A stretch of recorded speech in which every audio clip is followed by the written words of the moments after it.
అయితే తేజస్ ఏదైతే ఈ లైట్ కంబాట్ ఎయిర్ క్రాఫ్ట్ ఉందో ఒక్కసారి కూలిపోయి భారీగా మంటలు చెలరేగాయి. ఈ ఘటనలో పైలట్ కూడా చనిపోయారు. మనం చూస్తే కనుక ఈ Tejas light combat air craft ఏదైతే ఉందో ఈ కూలిన దృశ్యాలు కూడా సోషల్ మీడియాలో చాలా వైరల్ అయ్యాయి అన్నమాట.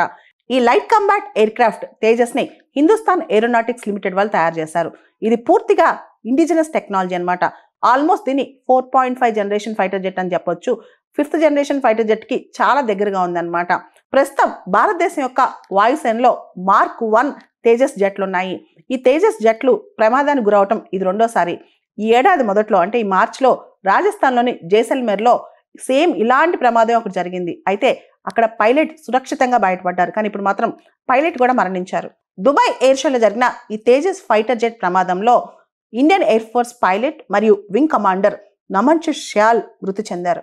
సాధారణంగా దుబాయ్ ఎయిర్ షో లేదా ఏవియేషన్ ఎగ్జిబిషన్లో ఇండియా తరఫున రెగ్యులర్గా మనం పాల్గొంటాం. మన ఎయిర్ ఫోర్స్ కావచ్చు, హిందుస్థాన్ ఏరోనాటిక్స్ లిమిటెడ్, డిఆర్డిఓ మరియు ఇండియాకి చెందిన రకరకాల ప్రైవేట్ ఏరోస్పేస్ ఏజెన్సీస్ ఇవన్నీ కూడా అక్కడ ఎగ్జిబిషన్లో పార్టిసిపేట్ చేస్తాయన్నమాట. ముఖ్యంగా Tejas light combat air craft అనేది భారతదేశం యొక్క ఇండిజినస్ ప్రోడక్ట్ కాబట్టి మనం అక్కడ ఎగ్జిబిషన్ చేయడానికి తీసుకెళ్ళాం. Tejas light combat air craft ఏదైతే మన ఆర్మడ్ ఫోర్సెస్లో 2016లో ఇండక్ట్ అయిందో ఆ తర్వాత ఇది రెండో ప్రమాదం అన్నమాట. లాస్ట్ ఇయర్ మనం చూస్తే కనుక జైసల్మేర్లో జరిగింది. Tejas light combat air craft ప్రమాదానికి సంబంధించి మన ఎయిర్ ఫోర్స్ వాళ్ళు కోర్ట్ ఆఫ్ ఎంక్వైరీ కాన్స్టిట్యూట్ చేశారు.